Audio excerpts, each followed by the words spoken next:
105 Rawa FM, Your Lifestyle, masih dari kawasan Jalan Jenderal Sudirman nomor 219, Kota Padang, Sidimpuan. Assalamualaikum warahmatullahi wabarakatuh rekan Raw, dan selamat pagi menjelang siang untuk semua warga Kota Padang, Sidimpuan dimanapun Anda berada.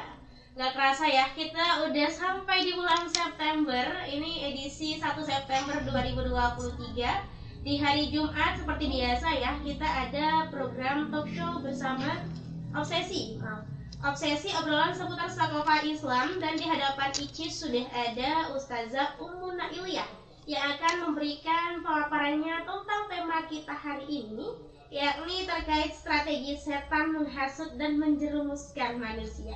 Tapi sebelum itu, mari kita sapa dulu Ustazah Ummu Nailiyah. Assalamualaikum Ustazah. Waalaikumsalam warahmatullahi wabarakatuh. Gimana kabarnya Ustazah? Alhamdulillah, luar biasa. Allahu Akbar. Allahu Akbar. Mbak Ici sehat? Alhamdulillah masih sehat sih, walaupun agak sedikit flu ya. Iya.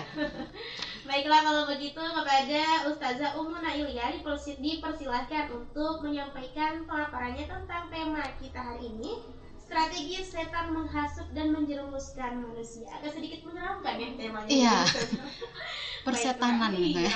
Sekali. Dipersilakan Ustazah. Alhamdulilladzi arsala rasulahu bil huda wa dinil haq liyudhhirahu 'ala dini kullihi wa kafa billahi syahida. Asyhadu an la ilaha illallah wahdahu la syarikalah wa anna Muhammadan 'abduhu wa rasuluhu la nabiyya ba'da. Rabbi zidna ilman warzuqna fahman birahmatika ya arhamar rahimin. Pendengar setia Obsesi Raw FM, Assalamualaikum warahmatullahi wabarakatuh. Alhamdulillah pada kesempatan siang ya Mbak, menjelang siang hari ini kita kembali bertemu dalam rubrik Obsesi, dan insya Allah seperti yang tadi disampaikan oleh Mbak Ici, bahwa kita kali ini insya Allah akan membincangkan persoalan persetanan gitu ya. Persetanan dan bukan kesetanan gitu ya, bukan kesetanan. Nah, karena terkadang kan memang perkara seperti ini rasanya perlu juga untuk kita bahas gitu ya. Kenapa? Karena memang di dalam ajaran Islam sendiri ada yang seperti ini tuh menjadi sesuatu yang memang harus kita ketahui gitu. Karena memang kita lihat bahwa yang namanya manusia itu kan nggak sendirian ya hidup di dunia ini gitu. Nggak cuma ada manusia, hewan, tumbuhan gitu, tapi juga ada makhluk-makhluk gaib yang lain gitu ya kan, yang mereka juga merupakan makhluknya Allah, ya Allah ciptakan, tetapi dengan berbeda kalau boleh saya katakan berbeda pekerjaan gitu ya, berbeda predikat dengan manusia gitu. Kalau manusia itu wujudnya Allah berikan dengan wujud yang kasat mata gitu ya, kasat mata, sehingga kita bisa saling bertatapan, kita bisa saling mengenal. Para mufasir itu ada yang mengatakan sebagian bahwa syaitan itu adalah bentuk perbuatan buruk gitu ya.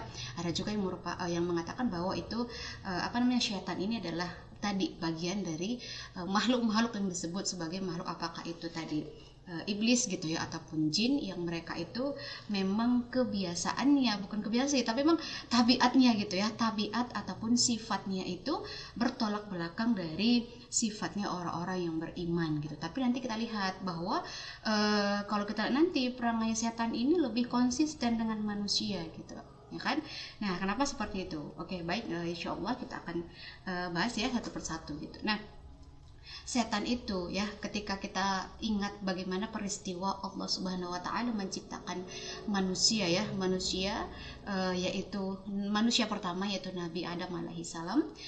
Kemudian kan ketika Allah menyuruh yang di sekitar Nabi Adam alaihi salam untuk sujud gitu ya kepada Nabi Adam gitu. Kemudian kan syaitan menolak gitu ya, nggak mungkin lah aku melakukan itu gitu, sementara dia tercipta dari engkau ciptakan dari tanah gitu ya, sementara aku tercipta dari api gitu. Dan syaitan merasa dia adalah sosok ataupun makhluk yang lebih tinggi gitu ya dibandingkan dengan manusia, atau dia melakukan pembangkangan gitu ya kepada apa yang Allah perintahkan kepadanya. Nah, ini adalah tabiat dari pada setan gitu ya. Nah, sejak saat itu gitu ya, ketika pembangkangan itu terjadi, maka setan pun minta gitu ya, ketika Allah menyuruh setan menjadikan setan sebagai salah satu penghuni neraka gitu ya, maka setan meminta kepada Allah agar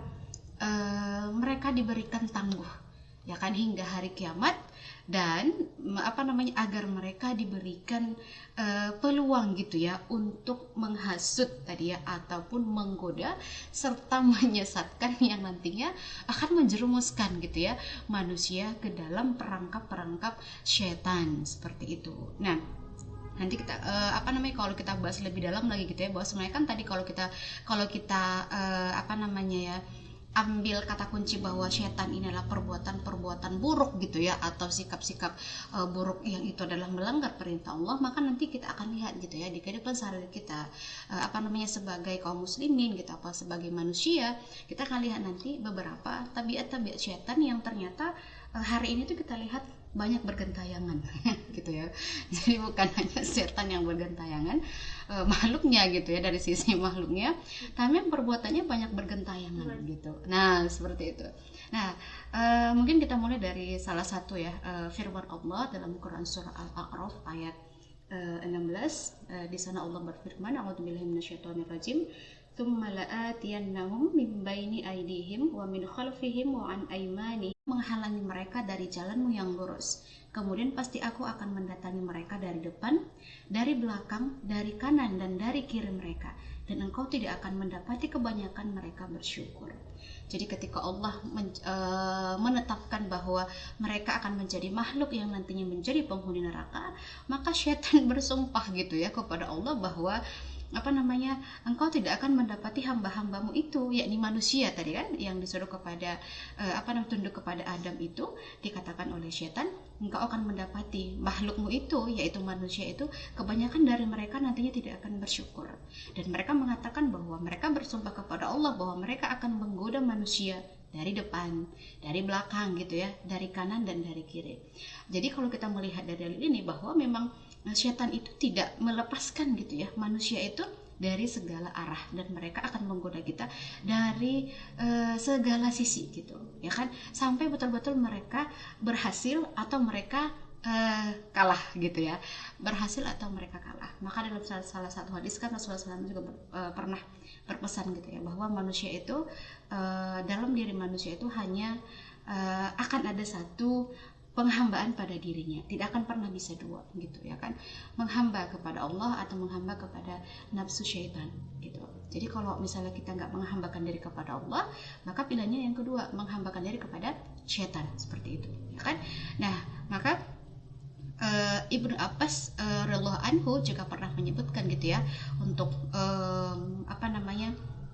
beliau mengatakan dalam Quran surah Al-A'raf tadi ya, ayat 16-17 itu, bahwa memang strategi setan itu ada 4 perkara gitu ya, 4 perkara dalam membawa manusia terjerumus atau menyesatkan manusia.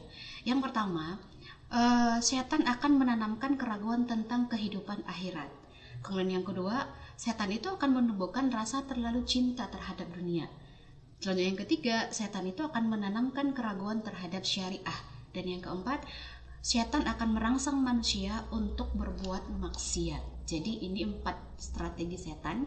Kalau tadi kan setan itu menggoda dari depan, belakang, kiri, kanan. Yang mereka goda apa? Yang 4 ini gitu ya. Yang 4 ini akan mereka goda dari 4 sisi tadi. Jadi setan itu betul-betul menggoda kita dari semua sisi kehidupan kita, kemudian menggoda menanamkan yang 4 hal ini kepada kita gitu ya. Dan inilah nanti ketika mereka berhasil menanamkan yang 4 ini kepada manusia, maka nanti manusia itu akan menjadi ya bagian dari mereka gitu ya kan, golongan setan yang tergoda itu. Nah, yang pertama kita melihat tadi bahwa dari depan gitu ya, kita melihat bagaimana setan itu menggoda manusia dari depan. Nah, maka dikatakan di sini bagaimana sih maksudnya gitu ya, setan itu menggoda manusia dari depan ya. Maka tadi yang pertama, setan itu akan menanamkan keraguan gitu, keraguan tentang kehidupan kepada akhirat. Nah, dalam Quran surah Al-Isra ayat 10 Allah Subhanahu wa taala berfirman yang artinya bismillahirrahmanirrahim, dan bahwa orang yang tidak beriman kepada kehidupan akhirat kami sediakan bagi mereka azab yang pedih. Apalagi kalau kita lihat zaman sekuler seperti sekarang ini ya Mbak, banyak orang yang tidak percaya kehidupan akhirat, ya kan? Awalnya ragu, lama-lama tidak percaya gitu. Kalau kita bahas nanti terkait dengan akidah, orang yang kelompok yang tidak percaya dengan akhirat itu kan adalah kelompok sosialis gitu ya, kelompok sosialis atau komunis yang memang mereka tidak percaya kepada adanya penciptaan manusia, yaitu yang menciptakan adalah Allah gitu. Kemudian di dunia apapun yang ada di dunia ini adalah serba kebetulan gitu ya, karena materi itu serba ada, serba kebetulan. Kemudian mereka tidak percaya adanya hari akhirat. Jadi kalau kita muslim lalu mengatakan kita ragu adanya kehidupan akhirat atau bahkan tidak percaya adanya kehidupan akhirat, maka kita sama dengan orang-orang sosialis tadi. Ya, karena orang sosialis itu kan bukan orang-orang yang beriman. Yang tidak beriman itu salah satu contoh makhluknya itu adalah setan gitu yang menggoda tadi. Nah, maka inilah keraguan ditanamkan oleh setan gitu ya dari pintu depan kepada manusia, yaitu tentang keraguan terhadap kehidupan akhirat. Jadi kalau kita mulai ragu dengan kehidupan akhirat, maka cepat-cepatlah istighfar, ya kan? Cepat-cepatlah mendatangi ustaz, mendatangi ustazah gitu, atau mendatangi kiai untuk bertanya, berguru gitu, ya kan, menuntut ilmu. Agar apa? Agar keraguan itu setan tidak semakin terus-menerus menggerogotinya, sehingga nanti menjadikannya gentayangan, akhirnya menjadikan kita manusia yang sesat karena tidak percaya kepada kehidupan akhirat. Ya, nah itu. Tapi kalau sekarang kita lihat, ada yang kalau di dalam sistem sekuler sekarang itu Muslim gitu ya, apapun agamanya gitu. Ya kalaupun agamanya mengajarkan kehidupan akhirat gitu ya, kebanyakan ya manusia sekarang ragu gitu. Jangan lo lakukan itu, berdosa. Misalnya kita bilang seperti itu, nanti kamu akan masuk neraka gitu ya, atau di kehidupan akhirat. Paling enak itu jawabannya begini. Surga nerakaku bukan urusanmu, kan gitu ya. Akhiratku bukan urusanmu, yang berhak menghakimi aku bukan kamu, kan biasanya gitu ya kan. Jadi mau apapun aku lakukan itu urusanku. Aku mau percaya akhirat atau tidak, aku mau dihukumi akhirat atau tidak, itu bukan urusanmu, itu urusanku. Jadi sekarang memang perkara keyakinan itu kita lihat sekarang menjadi sesuatu yang sangat sensitif gitu. Ya kan, orang tersinggung sekali kalau kita katakan seperti itu. Jangan lo begitu, di akhirat nanti kamu dapatkan ganjarannya seperti ini. Oh, so alim kamu, namanya kamu sudah seperti apa baiknya, kan gitu terkadang itu ya. Nah, atau kemarin saya dengar ada adik-adik di angkot gitu ya, begitulah dia gitu, sholat jalan terus tapi ngomongnya nggak bagus, mending kayak aku gitu ya. Walaupun nggak sholat kan gitu ya, tapi ngomongnya bagus. Nah ini sebenarnya kalau dipahami ini kan bahasa setan gitu ya. Masa iya mending nggak sholat? Ya sholat itu nggak mendingnya gitu. Dia sholat, dia berpahala. Urusan bahasanya tadi ya, artinya kalau kita bahasanya komunikasinya belum banyak mengandung adab, atau adab-adabnya masih kurang, itu kan urusan pemahaman adabnya gitu. Jadi jangan kita cela orang yang sholat, jangan ujuk-ujuk ke sana. Percuma pakai kerudungnya lebar-lebar, pakai gamis syar'i gitu ya, tapi kan gitu ya hatinya busuk. Ya dari mana dia orang hati busuk gitu? Kok sok tahu hati orang busuk gitu? Nah itu adalah bisikan-bisikan setan. Akhirnya kan membuat kita ragu kepada kehidupan akhirat, bahwa apa yang kita ucapkan, apa yang kita lisankan itu nanti akan dipertanggungjawabkan di akhirat gitu. Ya kan, seolah-olah itu nggak ada hubungannya dengan kehidupan akhirat gitu. Mendinglah aku nggak sholat, mendinglah aku nggak nutup aurat gitu, daripada dia nutup aurat, hatinya busuk. Aduh, kadang-kadang kalau dengar kayak gitu gimana ya, karena ya Allah mau ketawa takut dosa gitu ya. Tapi itu bukan sesuatu yang layak untuk kita sampaikan sebagai seorang muslim gitu. Kalau dia sudah sholat, kita lihat dia salah, buat nasihati kan gitu ya. Kalau kita lihat dia sudah menutup aurat kemudian tadi dia berbuat salah, dinasihati. Dia punya niat yang buruk, misalnya kan Niat itu kapan sih kita tahu? Kan kalau sudah orangnya mengucapkan kan, atau orangnya mengamalkan gitu. Kalau masih niat di dalam hatinya, masa sih kita bisa baca niat hati orang? Ya nggak bisa lah gitu ya. Sehebat-hebatnya kita menerawang isi hati orang gitu. Nggak ada alat yang bisa mendeteksi isi hati orang. Nah kalau dia ucapkan, atau misalnya kan diucapkan, tentu kita bisa menilai, oh kamu tuh salah gitu kan. Nah seperti itu ketika dia berbuat, oh kamu tuh salah gitu ya. Jadi jangan menilai orang dari hatinya, nggak bisa gitu ya. Kita menilai orang dari hatinya itu sebenarnya tadi permainan setan yang mencoba untuk menggoda kita, ya kan, menggoda kita. Kan kalau kita terus menerawang isi hati orang itu kan yang datang suuzon ya mbak, jangan-jangan kan gitu ya, jangan-jangan gitu. Nah itu nggak boleh gitu ya. Justru itu adalah merupakan dosa gitu ya, dosa berburuk sangka suuzon kepada saudara kita sendiri, saudara seiman, hukumnya haram, nggak boleh gitu. Jadi sebelum dia mengucapkan, sebelum dia melakukan, jangan buru-buru suuzon. Jangan buru-buru baca isi hatinya gitu. Belum tentu bacaan isi hatinya itu benar, justru malah tadi kita khawatirnya itu adalah bisikan-bisikan syaitan gitu ya, yang mengundang kita untuk suuzon seperti itu.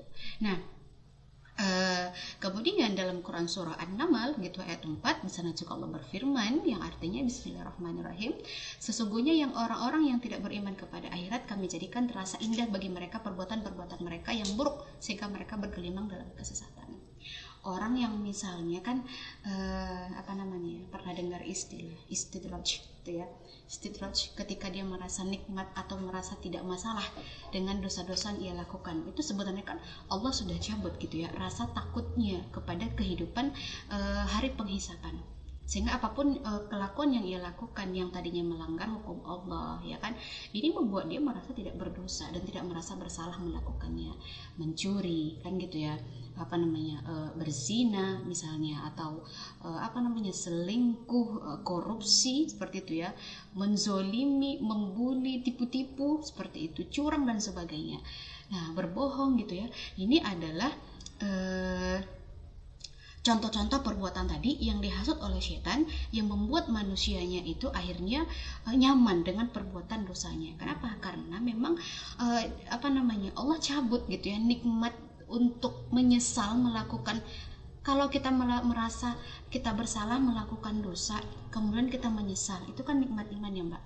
Tapi kalau itu nggak ada, wah gitu ya, hati-hatilah gitu ya, jangan sampai Allah menitipkan penyakit istidraj itu kepada kita, yang itu akhirnya nanti kita akan berteman dengan syaitonir rojim gitu ya, setan-setan yang terkutuk seperti itu. Nah kemudian yang kedua, menggoda dari belakang gitu ya. Nah kalau kita lihat tadi bahwa setan telah bersumpah gitu akan menggoda manusia dari belakang. Nah maka yang digoda yang kedua itu adalah menumbuhkan rasa terlalu cinta terhadap dunia. Nah inilah nanti yang akan menjadi penyesalan terbesarnya bagi manusia di yaumil akhir, ya kan, hubbud dunia gitu ya, atau dalam istilah lainnya disebut al-wahan gitu ya, cinta dunia takut mati. Nah apalagi zaman sekarang yang memang kita hidup di bawah naungan gelimang materi gitu ya, yang semuanya harus diburu dengan materi, sehingga kita takut bahwa kita kehilangan materi tapi tidak khawatir kalau kita kehilangan iman, ya kan, apalagi dengan kesulitan sekarang yang memang kita dihimpit oleh kesulitan yang sistemik seperti itu. Akidah bisa tergadaikan hanya dengan sekardus Indomie, kan banyak ya seperti itu. Akidah tergadaikan hanya dengan naluri naung gitu ya, yaitu rasa suka dengan lawan jenis. Akidah tergadaikan hanya dengan pekerjaan seperti itu. Misalnya kan kita bekerja misalnya di satu tempat yang itu tidak membolehkan untuk melakukan sholat misalnya ya kan, atau seperti ini misalnya sholat Jumat gak boleh gitu, sehingga beberapa kali kita meninggalkan sholat Jumat kan dengan berada terus di tempat pekerjaan kita, tapi dengan alasan kalau kita nggak kerja kan gitu ya, nanti kita mau makan apa, nanti kita nggak bisa segala macam gitu. Padahal kalau kita mau berpikir, bumi ini kan luas gitu ya, Allah memberikan kita bumi ini begitu luas, dan Allah pastinya sudah menjamin rezeki kita selama kita hidup. Tinggal kita kan mau memilih gitu, mau menetap di tempat yang memang itu menggadaikan akidah kita ya, atau membuat kita nanti akhirnya menyesal di yaumil akhir kan gitu ya, atau segera melakukan eksekusi dan mencari pekerjaan yang itu membuat kita selamat kan gitu ya, tidak mencintai dunia dalam tanda kutip gitu ya, menggadaikan keimanannya, tetapi tetap bisa berkarya kan gitu ya, tetap bisa berkarya di dunia, tetapi bukan menjadikan dunia sebagai tujuan akhir. Dunia bukan tujuan akhir ya kan, dunia ini kan hanya tempat kita singgah sementara gitu ya. Kalau sudah waktunya kata Allah pulang, ya pulang, nggak bisa dilambatin, nggak bisa dipercepat. Aku ingin pulang secepatnya ya Allah, nggak bisa gitu kan. Nah, atau misalnya ketika sudah sakaratul maut kita menangis-nangis, mohon-mohon dengan uraian air mata, butir-butir kaku sudah terbaring, kita memohon, ya Allah jangan dulu hari ini, nggak bisa gitu ya kan, karena aku menyesal kemarin aku terlalu mencintai dunia, bla bla bla, nggak bisa gitu tuh ya. Jadi ini adalah salah satu penyesalan terbesar manusia gitu ya. Maka dalam Quran surah Al-Fajr Allah berfirman, Bismillahirrahmanirrahim, dan pada hari itu diperlihatkan neraka jahanam. Pada hari itu sadarlah manusia, tetapi tidak berguna lagi baginya kesadaran itu. Dia berkata, alangkah baiknya sekiranya dahulu aku mengerjakan kebajikan untuk hidupku ini. Maka pada hari itu tidak ada seorang pun yang mengazab seperti azabnya yang adil, dan tidak ada seorang pun yang mengikat seperti ikatannya. Jadi kalau kita ingin namanya tadi di poin pertama gitu ya, godaan sebelah depan itu ingin berbuat maksiat kan gitu ya, kemudian jatuh kepada cinta dunia, maka jangan selalu begini. Kita biasanya kan selalu mengingat bahwa Allah itu maha pengampun, Allah itu maha baik, itu benar, tidak salah kan gitu ya. Kita sering lupa bahwa dalam Quran surah Al-Fajr tadi disebut bahwa Allah itu maha pedih azabnya. Jadi jangan main-main gitu kan dengan azab yang Allah sudah janjikan kepada manusia yang suka ingkar gitu ya, atau yang bermain-main dengan Robnya, yang bermain-main dengan kehidupannya ya kan. Karena Allah juga mengatakan dalam Al-Quran bahwa kita diciptakan di dunia kan bukan untuk bermain-main gitu ya, bukan untuk kesia-siaan, tetapi untuk menguji di antara kita siapa yang terbaik amal kita gitu. Jadi kalau kita memandang hidup ini muda kerja keras tuh begitu ya, muda kerja keras, kaya raya, tua poya-poya, mati masuk surga. Nah ini kan simbol edan gitu ya. dari mana ceritanya hidup poya-poya mati masuk surga gitu kan. Apalagi kalau kita namanya foya-foya kan itu sudah narasinya negatif gitu ya, narasi negatif, nggak mungkin foya-foya itu narasinya positif seperti itu. Nah ini jadi yang kedua ini adalah penyesalan terbesar nanti manusia ketika dia sudah berada di akhirat. Kenapa? Karena cintanya kepada dunia yang teramat sangat gitu ya, hingga menggadaikan keinginannya kepada Allah. Nah mungkin itu dulu Mbak Ici untuk ini, nanti kita lanjut untuk 3 kali kemudian. Baik, terima kasih kepada Ustazah Ummu Nailiyah yang sudah memberikan paparan untuk segmen pertama ini. Nanti kita akan lanjutkan untuk segmen kedua dan ketiga. Untuk semua rekan raw yang ingin bertanya, boleh langsung kirim pertanyaannya di 0822999961 melalui chat WhatsApp, atau bisa juga melalui Facebook kita, atau bisa juga melalui DM Instagram di Raw FM Padang Sidimpuan. Baiklah, kita ke iklan dulu, tetap di 105 Raw FM, Your Lifestyle. 105 Raw FM, Your Lifestyle, dari jantung kota Salak kami mengudara untuk menjadi teman sedia Anda. Ya rekan raw, masih bersama dengan Ici dan juga Ustazah Ummu Nailiyah di siang hari ini, tepatnya pada program Obsesi Obrolan Seputar Sakofa Islam di edisi Jumat 1 September 2023. Dan kita akan lanjutkan lagi untuk segmen keduanya dengan tema kita, strategi setan menghasut dan menjerumuskan manusia. Kepada Ustazah Ummu Nailiyah dipersilakan untuk melanjutkannya. Poin selanjutnya ya, tadi kan sudah dari sebelah belakang gitu ya, yaitu penyesalan manusia yang merupakan penyesalan yang teramat dalam, yaitu ketika jatuh kepada penyakit gitu ya, penyakit hubbud dunia gitu ya, atau begitu cintanya terhadap dunia. Nah mungkin sedikit saya tambahkan gitu ya, ketika Abu Bakar radhiyallahu anhu itu pernah ditanya oleh Umar ya, Sayyidina Umar, wahai Abu Bakar gitu, menurutmu mana dunia itu seperti apa sih gitu ya kan. Maka Abu Bakar mengatakan, bagiku dunia ini tidak lebih dari seperti tempat hanya seperti tempat untuk menguburkan bangkai gitu. Ya kan? Kenapa? Segala makhluk hidup yang ada di dunia ini dikuburnya kan di dunia gitu ya. Apakah itu tumbuhan yang berguguran sudah mati, busuknya di bumi gitu, binatang juga seperti, termasuk manusia. Jadi kalau kita lihat para sahabat itu ketika mereka mandang dunia, mereka itu kan orang-orang yang zuhud ya, bukan orang yang berlomba untuk mencintai dunia. Bukan berarti para sahabat itu orang-orang yang tidak mampu ya dalam kategori secara materi, tapi mereka tidak mau gitu, tidak mau diperbudak oleh gemerlap dunia, tidak mau diperbudak oleh silaunya dunia gitu, ya kan? Sehingga mereka lebih memilih untuk zuhud serta qanaah gitu, ya kan? Mereka tidak mau menjadikan dunia sebagai satu-satunya tujuan mereka, dan apalagi menjadikan dunia sebagai tempat untuk berlalai-lalai gitu ya, atau berleha-leha, enggak gitu kan. Dan itu adalah sesuatu yang memang harus kita contoh gitu ya, karena Rasulullah mengatakan bahwa para sahabatnya itu adalah ibarat bintang di langit gitu. Jadi kemanapun kita melihatnya akan memberikan cahaya gitu. Jadi kalau Abu Bakar begitu melihat dunia ini dengan seperti itu, sehingga kita bisa melihat bahwa Abu Bakar itu bukan orang yang mencintai dunia, gitu kan? Nah, oke. Kemudian selanjutnya dari sebelah kanan gitu ya. Lalu yang sebelah kanan ini apanya gitu yang digoda oleh setan? Maka yang sebelah kanan ini adalah menggoda manusia atau menanamkan manusia terkait dengan keraguannya terhadap aturan Allah tuh ya, atau syariat Allah, sehingga setan itu mengarahkan kita untuk mengikuti langkah-langkah kebanyakan manusia. Padahal gitu ya, Allah sudah berfirman dalam Quran surah Al-An'am ya ayat 116, A'udzubillahi minasyaitonirrajim, wa in tuti' aktsara man fil ardi yudilluka an sabilillah iyattabi'una illa dhanna wa inhum illa yakhrusun.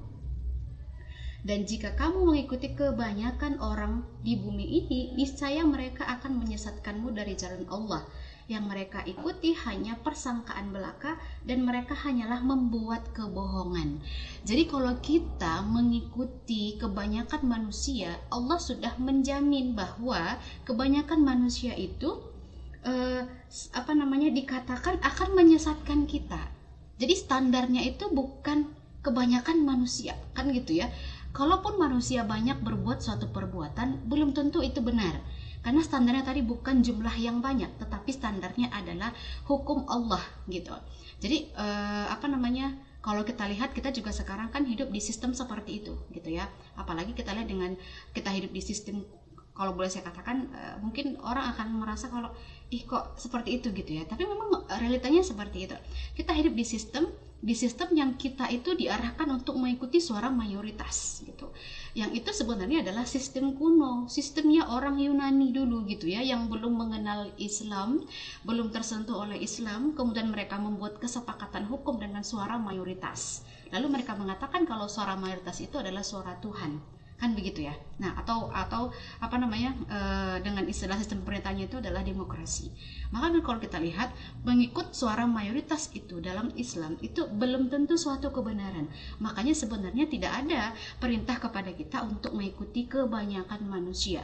Tapi yang diikuti itu adalah kebenaran gitu ya. Yaitu kalau kita bicara kebenaran, standarnya adalah hukum Allah. Makanya kan sekarang kita lihat ya, sistem ini boleh kita katakan boleh lah ya kita katakan sistem setan gitu ya, karena di sini tadi banyak bergentayangan perilaku manusia yang digoda oleh setan. Kemudian akhirnya kalau saya sering bilang begini, setan itu kayaknya sekarang udah pensiun gitu. Iya kan? Kenapa? Karena setan kan cuma berbisikkan tadi ya, cuma menggoda manusia. Tapi yang melakukan perbuatan itu kan manusianya. Setan menggoda manusia berbuat, nah setannya duduk. Setan menggoda manusia berbuat, setannya duduk gitu. Jadi sekarang setan itu antem aja gitu kan, hanya berbisik, manusia melakukan.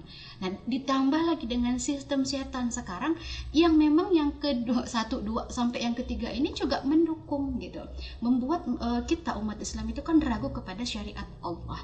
Nah, akhirnya dimunculkanlah seperti kasus Islamofobia kan gitu ya, yang hati-hati hati-hati gitu ya. Kalau dia nanti memakai cadar, itu bibit-bibit teroris kan gitu ya. Kalau dia pakai abaya gede, itu orang-orang radikal. Kalau dia berjenggot, bibit-bibit apa gitu kan gitu, entah bibit apalah gitu. Nah, sehingga banyak sekali bibitnya dalam syariat Islam, tapi bibitnya narasinya negatif aja gitu. Akhirnya kita sebagai umat Islam pun akhirnya kan cenderung ragu terhadap syariat Allah. Iya ya, atau betul-betul ya pula yang orang-orang yang kayak gitu tuh seperti yang diberitakan gitu. Padahal itu cuma pemberitaan. Di pemberitaan itu tidak 100% sahih kan gitu ya. Walaupun misalnya satu hari ini beritanya 10 yang memuat, cuma 2 yang nggak memuat yang sama gitu ya. Kita kembali ke rujukan kita Al-Quran dan Hadis. Bukan karena banyaknya pemberitaan kita anggap itu suatu kebenaran gitu ya, tapi kembali kepada standarnya adalah hukum Allah. Ketika Allah mengatakan itu benar, maka itu adalah kebenaran, walaupun tidak banyak orang yang melakukannya gitu ya, atau bahkan tidak banyak orang yang percayanya. Tapi walaupun banyak orang yang melakukannya, kalau Al-Quran ya, kalau Allah mengatakan dalam Al-Quran itu adalah keburukan ataupun sesuatu yang diharamkan, yang dilarang, maka itu sesuatu yang buruk gitu. Jadi makanya standarnya tadi adalah hukum Allah gitu ya, bukan kebanyakan manusia melakukannya atau mengerjakannya seperti itu. Nah, kemudian selanjutnya dalam Quran surah Al-Baqarah gitu ya, ayat 231, di situ juga Allah berfirman, Bismillahirrahmanirrahim, dan janganlah kamu jadikan ayat-ayat Allah sebagai bahan ejekan.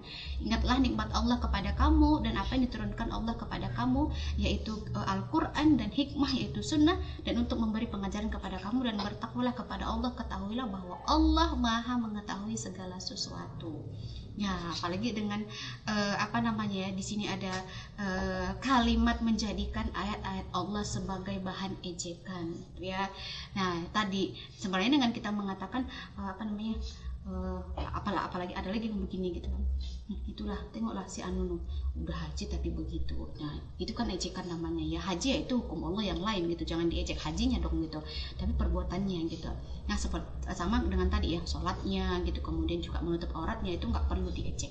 Jangan sampai jatuh ke dalam surah Al-Baqarah tadi kita mengejek. Yang kita ejek akhirnya adalah ayat-ayat Allah kan. Yang kita ejek akhirnya adalah perintah Allah, seperti itu. Nah, kemudian yang keempat itu adalah tadi cara setan menyesatkan manusia dari sebelah kiri gitu ya.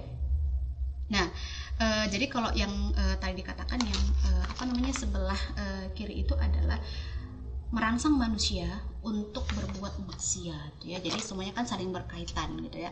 Ragu terhadap syariat Allah, kemudian akhirnya kan merangsang manusia untuk berbuat maksiat, berdua-duaan atau berkhulwat dengan yang bukan tidak tanpa ada mahramnya di tempat sunyi-sunyi, dianggap sebagai sesuatu yang lumrah kan gitu ya. Hamil di luar nikah dianggap sesuatu yang lumrah gitu. Pacaran istri orang dengan suami orang dianggap sebagai hal yang lumrah gitu.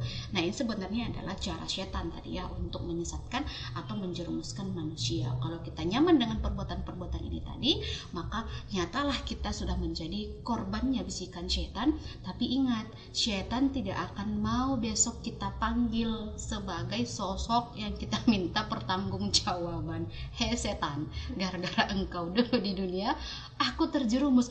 Oh, tunggu kan gitu ya. Setan akan berkata, aku hanya menggoda, yang melakukan itu kamu. Ya berarti kamulah yang akan dihukum. Kan gitu, bukan saya gitu. Jadi jangan kita merasa kalau iya ya, aku kemarin tergoda setan. Besok aku pun kemarin tergoda. Ini tiap hari lagi tergoda setan gitu ya, kok setan terus yang disalahin gitu. Nah, ya memang betul itu godaan setan, tapi kita harus jeli gitu ya, melihat kalau ternyata kita ingin dibelokkan oleh setan, berarti kan ada bisikan gitu ya. Nggak usah sholat dulu satu kali aja, gimana sih rasanya misalnya. Nggak usah dulu ya mendengarkan kata orang tua sekali aja gitu. Nggak usah dulu ya menuntut ilmu 1 bulan aja misalnya. Nah, itu kan godaan setan gitu ya. Yang tadi yang eksekusinya adalah kita yang melakukan, setannya duduk aja cuma membisikin, kita yang melakukan. Nanti di yaumil akhir kita nanti akan dihisab oleh Allah, lalu kita menuntut para setan untuk bertanggung jawab dan mereka akan pergi gitu. Nah, enak sekali kamu melibatkan aku gitu ya, kamu yang melakukan, kamu yang berzina, kamu yang korupsi, kamu yang berdua-duaan gitu, kamu yang selingkuh, kamu salahkan aku gitu. Nah ini nanti akan jadi perdebatan betul di yaumil akhir antara manusia dengan syaitan. Nah maka surah Al-Fatir gitu ya 8 di sana juga Allah berfirman, maka apakah pantas orang yang dijadikan terasa indah perbuatan buruknya lalu menganggap baik perbuatannya itu? Sungguh Allah menyesatkan siapa yang Dia kehendaki dan memberi petunjuk kepada siapa yang Dia kehendaki. Makanya kan ada perintah untuk taubatan nasuhah kan gitu ya. Ketika kita merasa kalau itu adalah godaan syaitan, maka segeralah istighfar, segeralah bertaubat kan gitu ya. Jangan sampai Allah tadi mencabut nikmat ketika kita merasa bersalah itu Allah cabut. Nah itu karena itu adalah salah satu nikmat iman gitu ya. Maka akhirnya gitu ya menjadi keharusan ya bagi kita semua untuk berlindung kepada Allah ya dari godaan-godaan syaitan ya yang terkutuk secara individu dengan kita beramal solih kan gitu ya, beramal solih, kemudian juga mengajak yang lain untuk beramal solih atau dakwah dan memang kalau kita lihat tadi saya katakan bahwa syaitan itu sekarang sampai ke sistemnya pun sekarang kita katakan sistem syaitan gitu ya, maka seharusnya memang kita hidupnya itu terlepas dari syaitan ya. Kalau sistemnya mau tidak sistem syaitan lagi ya kita harus menyingkirkan gitu ya setan-setan itu dari sistem ini, yaitu sekulerisme itu kan sistem syaitan sebenarnya gitu ya, karena tadi membuat kita ragu terhadap syariat, kemudian tadi macam-macam kita katakan orang-orang yang menjalankan agamanya gitu, memunculkan kesenjangan sosial kan gitu ya, perang saudara misalnya atau perang antar agama yang notabene kalau dalam Islam kan itu aturannya jelas, tapi kalau dalam sistem sekulerisme kapitalis boleh menghantam siapa saja kan gitu ya, boleh memerangi siapa saja, boleh menyesatkan siapa saja, boleh menjerumuskan siapa saja seperti itu ya. Nah itu dia tema kita pada siang hari ini. Mbak Ici, alhamdulillah sudah selesai ke 4 poinnya. Baik, terima kasih kepada Ustazah Ummu Nailiyah yang sudah menjelaskan dari tema kita hari ini, strategi setan menghasut dan menjerumuskan manusia. Nanti Ici akan kembali lagi dan Ustazah juga akan kembali dengan nanti Ici akan membacakan pertanyaan dan Ustazah akan menjawab pertanyaan dari rekan Rau sekalian. Tetap di 105 Rau FM, Your Lifestyle. 105 Rau FM, Your Lifestyle, masih dari kawasan Jalan Jenderal Sudirman nomor 219, Kota Padang, Sidimpuan. Ya, rekan Rau masih bersama dengan Ici dan Ustazah Ummu Nailiyah di siang hari ini. Dan di sini ada beberapa penanya nih Ustazah. Melalui chat WhatsApp ada pertanyaannya begini. Ustazah mau bertanya nih, kan setan selalu berusaha untuk menggoda manusia. Bagaimana nih Ustazah caranya kita untuk membentengi diri kita agar selalu istiqomah di jalan Allah dan agar setan tidak berhasil menggoda kita? Dan untuk pertanyaan yang kedua ada dari Sani Fatimah melalui komen Facebook nih. Setan yang paling berbahaya dan menyesatkan, ciri-cirinya apa Ustazah? Jadi kita diajak mengenali setan ya. Iya, ada ciri-cirinya ya? Iya, ada ciri-cirinya. Baiklah, mungkin bisa sekalian ya Ustazah untuk dijawab nih pertanyaannya, disatukan. Yep. Baiklah kalau begitu kepada Ustazah Ummu Nailiyah dipersilakan untuk pertanyaannya luar biasa sekali dan jawabannya juga membutuhkan jawaban yang luar biasa nih berarti gitu ya. Oke, saya coba gitu untuk menjawab pertanyaan tadi. Bagaimana agar kita bisa membentengi diri gitu ya dari godaan setan dan kemudian istiqomah untuk melaksanakan perintah-perintah Allah gitu atau ketaatan kepada Allah. Nah, kan tadi kita katakan dalam Quran surah Al-A'raf itu ya bahwa setan itu sudah berjanji kan bahwa mereka akan menggoda manusia, sudah bersumpah gitu. Dan disinilah saya katakan tadi bahwa setan itu komitmen dengan janjinya gitu. Dia komitmen bahwa dia akan menggoda manusia hingga hari kiamat. Nah, maka kan gitu ya. Kita juga harus komitmen gitu, membuat komitmen kepada diri kita dan juga kepada Allah bahwa ya Allah aku ingin taat kepadamu hingga hari kiamat kan gitu ya, hingga ajal menjemputku. Kita harus ucapkan komitmen itu dan terus berusaha untuk menjaga komitmen. Caranya bagaimana? Tentunya kalau kita ingin mengetahui mana yang halal, mana yang haram, mana yang mubah, mana yang wajib, sunnah, makruh, dan haram, itu kan kita perlu ilmu kan gitu ya Mbak. Maka kita harus menuntut ilmu gitu. Dengan kita menuntut ilmu, kita juga menekan kewajiban, kita bertemu dengan orang-orang yang di situ kan di majelis ilmu itu Rasulullah mengatakan itu adalah salah satu taman-taman surga. Ketika kita mendatangi setiap majelis ilmu, kita mendatangi taman surga. Di surga kan nggak ada setan kan gitu ya. Nah, itu ada setan. Tapi inilah tadi sumpahnya setan itu di majelis ilmu pun banyak gentayangan kan gitu ya, sifat-sifat setan. Disuruh ngantuk lah kan gitu ya. Yang gurunya depan menjelaskan, kita ngobrol kan gitu ya, atau mengganggu orang. Nah, di situ.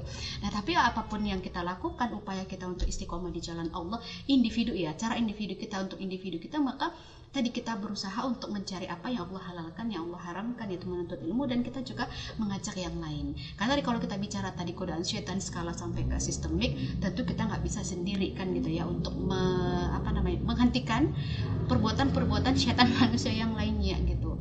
Nah, tapi kalau kita sendiri, kita bisa mengantisipasinya dengan tadi menuntut ilmu, kemudian beribadah dengan sungguh-sungguh kan gitu ya, mengamalkan apa yang Allah perintahkan. Sholat kualitasnya ditingkatin kan gitu ya, puasa sunnahnya ditambah, yang mubah-mubahnya dipilih, mana yang mendekatkan kita kepada hal-hal yang Allah cintai, yang Allah benci ditinggalkan, makruh haramnya ditinggalkan gitu. Itu untuk secara individu. Nah, tapi tadi saya katakan karena tadi kita singgung bahwa setan itu juga menggodanya secara sistem, maka nggak bisa sendiri gitu ya, kita harus mengajak orang lain juga, dan kita harus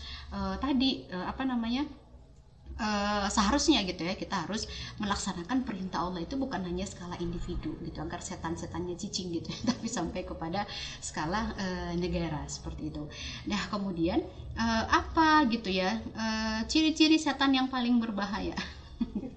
Ya kalau secara fisik ya saya belum pernah ketemu gitu ya, dan saya tidak pernah berharap ketemu dengan itu gitu. Tetapi kan tadi kalau kita bilang ciri-cirinya itu kan ada yang 4 tadi ya, menanamkan manusia keraguan kepada akhirat, kemudian menanamkan manusia keraguan kepada syariat, dan ini nanti akan yang paling tadi buruk, kemudian menumbuhkan rasa cinta dunia kan gitu ya.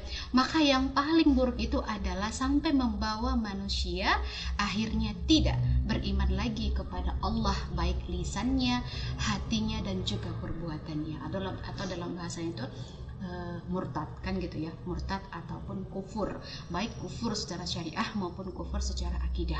Nah, ini adalah ajakan setan yang paling berbahaya gitu ya, yang paling harus kita takuti dan waspadai. Karena memang yang namanya kita manusia, sahabat juga digoda setan, Rasul pun digoda setan kan gitu ya. Namanya manusia tidak lepas dari godaan setan. Sealim apapun kan gitu ya, sehebat apapun kita merasa ilmu kita, setan akan terus menggoda, enggak dari belakang, dari depan, dari kanan, dari kiri, sampai dia betul-betul tadi berhasil, atau dia akan capek dan meninggalkan beberapa sisi kita gitu kan, dan menunggu sisi yang lain untuk digoda sampai kita mati. Jadi makanya jangan kalah dengan komitmen setan. Ada kalanya kita terjerumus, pasti kita manusia biasa gitu.